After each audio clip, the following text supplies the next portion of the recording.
certo?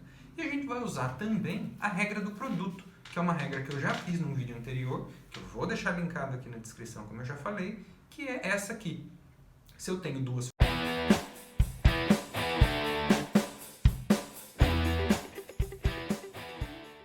Fala pessoal, tudo bem? No vídeo de hoje a gente vai enunciar e demonstrar o teorema de Rolle como parte da nossa série de vídeos sobre máximos e mínimos, certo? Então, para a gente já começar, vamos ver o teorema de Rolle, que é esse aqui. Então, eu tenho f definida no intervalo fechado AB, uma função contínua, e a f diferenciável no intervalo AB aberto, de maneira que o f de A e o f de B sejam iguais, ou seja, a f começa e termina no mesmo ponto. Então, o teorema de Rolle diz para a gente o seguinte, que vai existir um ponto no intervalo aberto AB, de maneira que a derivada dessa função nesse ponto C aqui, do AB, é zero, certo? E qual que é a interpretação geométrica para esse resultado? Ela é a seguinte, a gente tem aqui o gráfico de uma função contínua, que é diferenciável no intervalo AB aberto, que começa aqui no f de A e termina no ponto f de B, que é igual ao f de A. Então, nesse intervalo aqui, vai ter um ponto onde a derivada da função nesse ponto é zero, ou seja, a inclinação da reta tangente ao gráfico da função nesse ponto é zero, ou seja, a reta é horizontal. E nesse caso, é fácil de a gente encontrar esse ponto, certo? A gente vê que é exatamente esse ponto aqui. Certo? Então, se a gente olhar para esse ponto aqui e traçar nesse ponto a reta tangente, a gente vai ver que a reta tangente é essa reta aqui, horizontal. Ou seja, se esse for, nesse caso aqui, o nosso ponto C, garantido pelo teorema de Rolle, é esse aqui. A derivada da função no ponto C é zero. Ou seja, a inclinação da reta tangente ao gráfico dessa função nesse ponto é zero, ou seja, a função tem um ponto onde a reta tangente é horizontal, certo? Para a gente demonstrar esse teorema, a gente vai precisar lembrar de algumas coisas. E quais são elas? Bom, primeiro, como eu sempre gosto de lembrar, a definição do que é uma função ser diferenciável no ponto x0. Ou seja, a f ela é diferenciável no x0 se esse limite aqui de x tendendo a x0 de f de x menos f de x0 sobre x menos x0 existe. E esse limite, a gente lembra que a gente dá o nome de f' de x0 e ele é a derivada da f no ponto x0. Certo? A gente vai lembrar também do teorema de Weierstrass.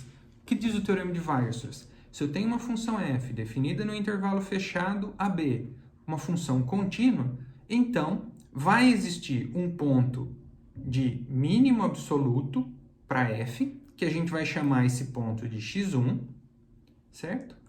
E vai existir um ponto de máximo absoluto para f, e a gente chama esse ponto de x2. Só para lembrar o que é isso, o ponto x1 é mínimo absoluto, quando para todos os pontos x aqui do nosso intervalo AB, o f de x é maior ou igual ao f de x1, ou seja, o f de x1 é o mínimo valor que a função atinge naquele intervalo.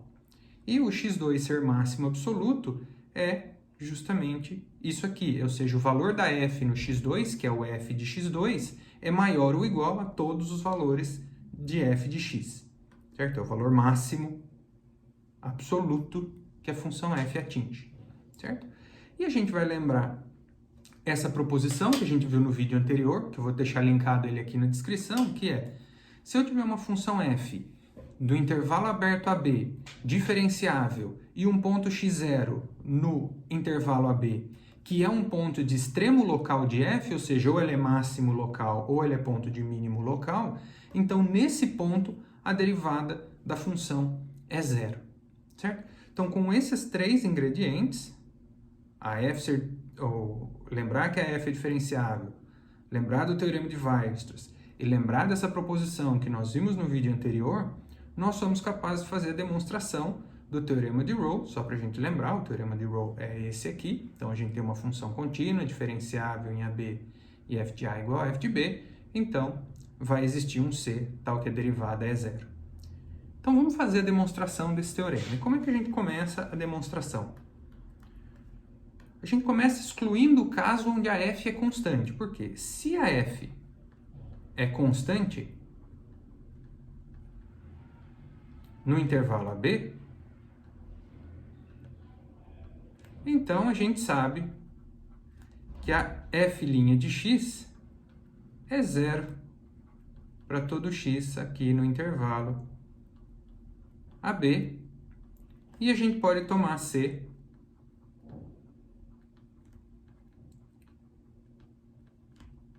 como sendo qualquer valor entre A e B. Então, é qualquer ponto em AB. Então, se a nossa f for constante, a gente não tem mais o que fazer. A demonstração está feita direto. Então, a gente vai para o segundo caso, que é o caso interessante de provar, que é quando f não é constante. Então, se f... Então, vamos escrever melhor aqui. Vamos pegar aqui. F não é constante. Certo? Bom, nós estamos, lembra, com uma f definida no intervalo fechado contínuo. Então, a gente pode usar o teorema de Weierstrass. Então, do teorema de Weierstrass, existem x1 ponto de mínimo absoluto de f e x2 ponto de máximo absoluto de f em AB. Só vamos escrever mesmo o que era isso, ou seja, o f de x1 é menor ou igual ao f de x, que é menor ou igual ao f de x2 para todo x no intervalo AB. Então, agora vamos ver o que isso implica. Bom, como a f não é constante,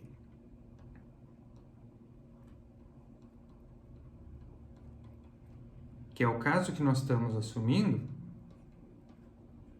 a gente obrigatoriamente tem que o f de x1 é menor que o f de x2, ou seja, o valor mínimo da função tem que ser menor estritamente do que o valor máximo da função.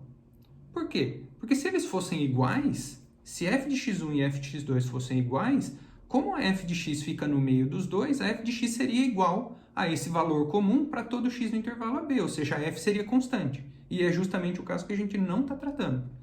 Então, aqui, a f de x1 é menor do que a f de x2. Bom, mas se f de x1 é menor do que f de x2 e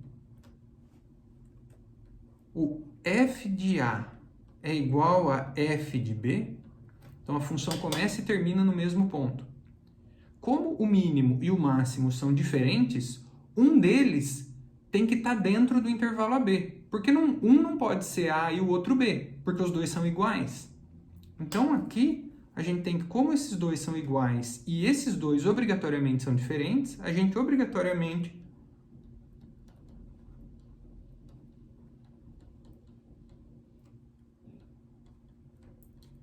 temos ou o x1 no intervalo AB, ou seja, x1 não é nem A nem B, ou o x2, que não é nem A nem B, certo? Porque, simultaneamente, eles não podem ser um A e um B, porque A e B têm o mesmo valor, e x1 e x2 têm valores diferentes. Bom, mas x1 estando em AB ou x2 estando em AB, como o x1 é ponto de mínimo absoluto, ele, em particular, é ponto de mínimo local. Como o x2 é ponto de máximo absoluto, em particular ele é ponto de máximo local. Então, os dois são pontos de extremo local. Então, quando um deles está em AB, logo, da proposição aqui, como um deles é ponto de extremo local no intervalo AB aberto, então, ou o f' do x1 é 0, ou o f' do x2 é 0. E aí a gente encontrou um ponto, então no caso em que o f' de x1 é 0, o c é o x1, no caso em que o f' de x2 é 0, o c é o x2, certo? Então assim a gente termina a demonstração do teorema de Rolle, certo? E como é que a gente aplica isso, por exemplo, numa situação? Uma das situações onde a gente pode aplicar o teorema de Rolle é essa aqui. Vamos supor que a gente tem um objeto que se move numa linha reta, certo? E o deslocamento desse objeto é da seguinte maneira: ele começa a se deslocar num ponto, e quando ele termina de se mover, ele está no mesmo ponto onde ele começou. Então, a gente consegue garantir que vai existir um tempo, nesse tempo decorrido do objeto, onde ele teve velocidade zero.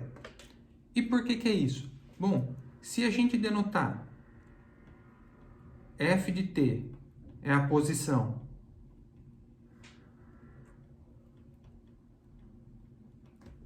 no instante t,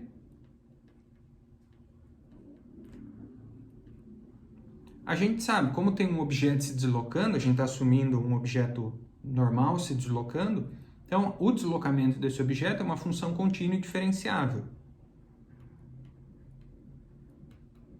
Então é uma função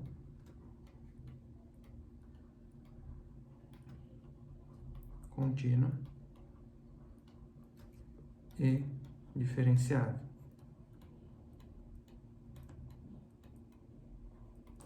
Entre, vamos colocar assim, que eu começo os tempos. Vamos supor que ele começa no tempo A e termina no tempo B. Então, o que a gente está dizendo é que ele começa e termina no mesmo tempo, no mesmo lugar. Então, o f de A é igual ao f de B, certo? Do teorema de Rolle, vai existir um C aqui no intervalo AB, tal que o f' de C é igual a 0. Mas se a gente lembrar, se a f é a posição, a f' é justamente a velocidade no instante C. E com isso a gente mostra matematicamente que se um objeto se desloca em linha reta e começa e termina o deslocamento no mesmo lugar, então obrigatoriamente eu tenho que ter um instante onde a velocidade é 0. Um dos usos do teorema de Rolle é o que a gente vai fazer no vídeo seguinte, que é provar o teorema do valor médio. E esse vai ser super importante para a gente continuar desenvolvendo a nossa teoria de máximos e mínimos. Não se esquece de deixar seu like, seu comentário e compartilhar esse vídeo. Isso aí, até a próxima!